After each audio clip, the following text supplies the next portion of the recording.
Hey guys, ZedTV here. Welcome back to another video. Right, I've not done one of these videos in a long time, but hello. I hope you all had a great Christmas, and I hope everyone's looking forward to the new year.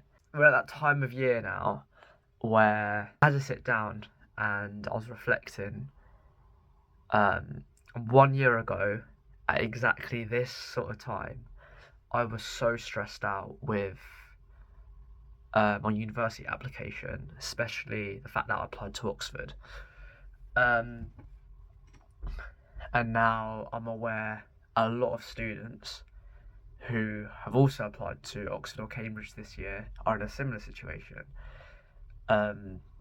awaiting the result of their application, whether they got a place or not, early in January. You might be watching this video as someone who has applied, has been following my channel for a while, or you might be someone who's just found this video now.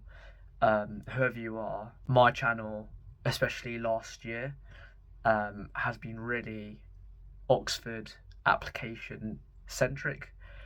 A lot of my content was based on making the best application I possibly could, all through initially applying, getting my predictions, etc., all the way to getting my personal statement done, to sitting the TSA entrance exam, to having both my online interviews, to the end, just giving all my energy only to be rejected.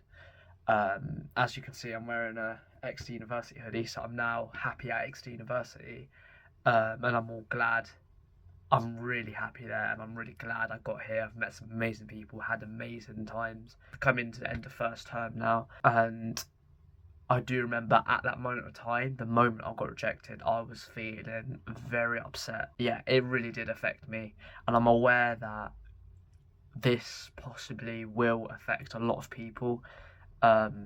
As social media, everyone sort of talks about how they got in, and it sort of distorts the reality of how many people actually got rejected. So this is just a video for everyone, just to show the reality of what possibly could happen. Firstly, I want all of you to give yourself the credit of getting this far.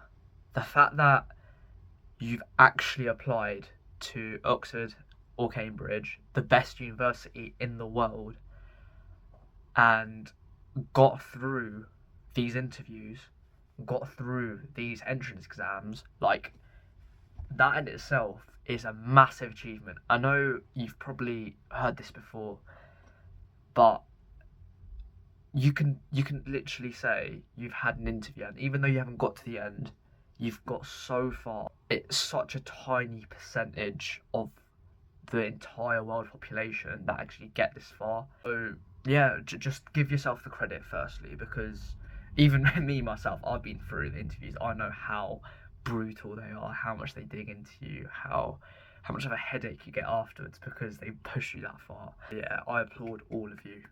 Another thing, you probably hear this a lot, or you start hearing it a lot, but rejection sort of is redirection. That's not the only way you could go on to be the best version of yourself, be really successful. There's so many different routes you can take. Just because there's one rejection in your way doesn't mean you should stop your journey. You still have A-levels to finish. You still have those amazing grades you should be striving for.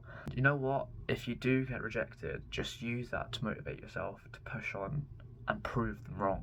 Because you know what you're capable of. No one can define what you're capable of. And it's life. Rejections, it happens to everyone. No one will have a perfectly rejectionless life. It's important to just carry on. Yeah. And it's okay to feel sad in the moment, but I'm sure all of you will move on from it. And if you don't, my Instagram, Z_IZ1A, do reach out to me. I've been talking to a lot of this year's current Oxbridge applicants and giving advice, etc.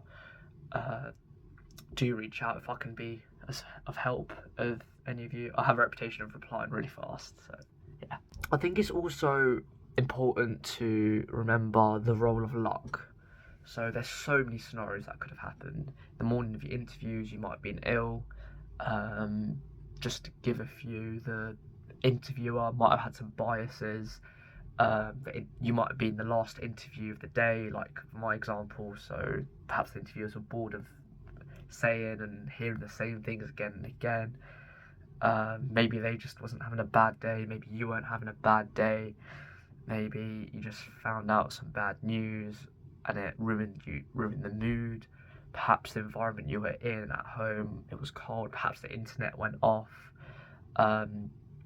These are all factors outside your control, and you shouldn't blame yourself entirely, because how are you meant to stop something like that? It is the reality. There's a lot of luck involved. Like, what if you had another interviewer and they were a lot more lenient to you? So I've had 2 interviews, and both interviews were really different styles there.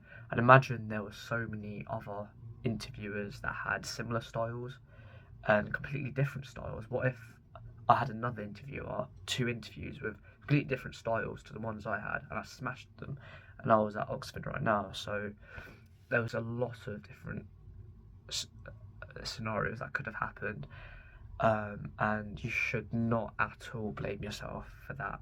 And leaning on to that, actually getting an offer in the end, you got to think about it probability wise. So the more effort you put in, you know deep down how much work you put in towards this. The more effort you put into the whole process, it sort of shifts the probability. So it might have been a 50-50, due to so many other factors. It might have been 70-30. Chance of you getting an offer might have been 60% offer. Like, it's something we don't know, but it will never, for everyone, it will never be 100%. No matter if you are completely focused on this and you did everything you can, you got the maxed out everything you could have got, which is really unrealistic, you still would have got something like 95% chance of getting an offer, 5% not getting an offer. That's just unrealistic. So it's impossible to guarantee yourself an offer, and there will always be that element of chance of you not getting that offer, and you being realistic, you have to sort of accept that, unfortunately. But the other thing I realised is that since coming to University of Exeter, Oxford is a bit overrated, in my opinion. This might be a form of mechanism of coping, I don't know, but yes, they are ranked really highly in the world. But when you start looking at the other Russell Group universities, there's the likes of Durham, LSE, UCL, Imperial, Edinburgh, all the other Russell Group universities, there's so many more. It literally is marginal differences that stop them from being the top. You know, you've probably seen it yourself, but there's so many different university leaderboards that place unis all over the place. Like, I've seen some leaderboards that place St Andrews above both of them. So many different factors that they're not necessarily the best at everything. And you've also got a question that, do you really want to go to Oxford for yourself, or is it for the reputation? Because I know a lot of people that have been applying just so they could say they went to Oxford or Cambridge, but is it really for yourself that you want to go through that? In my opinion, I heard this a lot, but you will be happy at whatever university you go to, because it's such an amazing experience. Like, I've just finished first term, now come home for the Christmas holidays, and I've reflected on my first term, and it was such a great term. I've done so much activities, and in a way I was glad I didn't get into Oxford, because I'm aware that the intensity of the work perhaps would have overruled me. Like, you know, just come out of stressful A levels and you just want to sort of keep the intensity of work a bit low, in my opinion, and come to Exeter, a great university, still maintaining a really high level of education, as well as having time to do social things. So things like being the General Secretary of Asian Society, being a member of the Tremo football team, fighting in the Golden Gloves student fight night, going to gym consistently, running, things like that, and so many other things that I can't list everything. Spending time with my friends, who are all from different backgrounds. I'm glad I didn't go to Oxford, because otherwise I wouldn't have had these same opportunities. In the end, I just want all of you to give yourself the credit. That's the main thing I didn't do. Give yourself the credit for getting this far, and I promise you, in the end, it all works out. If you end up taking a gap year to reapply, that is up to you. If you end up going to another university, that's up to you. If you end up resetting A-levels, that's up to you. Whatever choice you do, make sure you go out there and do your research, talk to the right people, and it is all okay in the end. As I've said before, do reach out on my Instagram if you do want to get in touch. I will reply like instantly, probably reply within a few hours, because I'm always making sure. Good luck for results day, and so proud of all of you.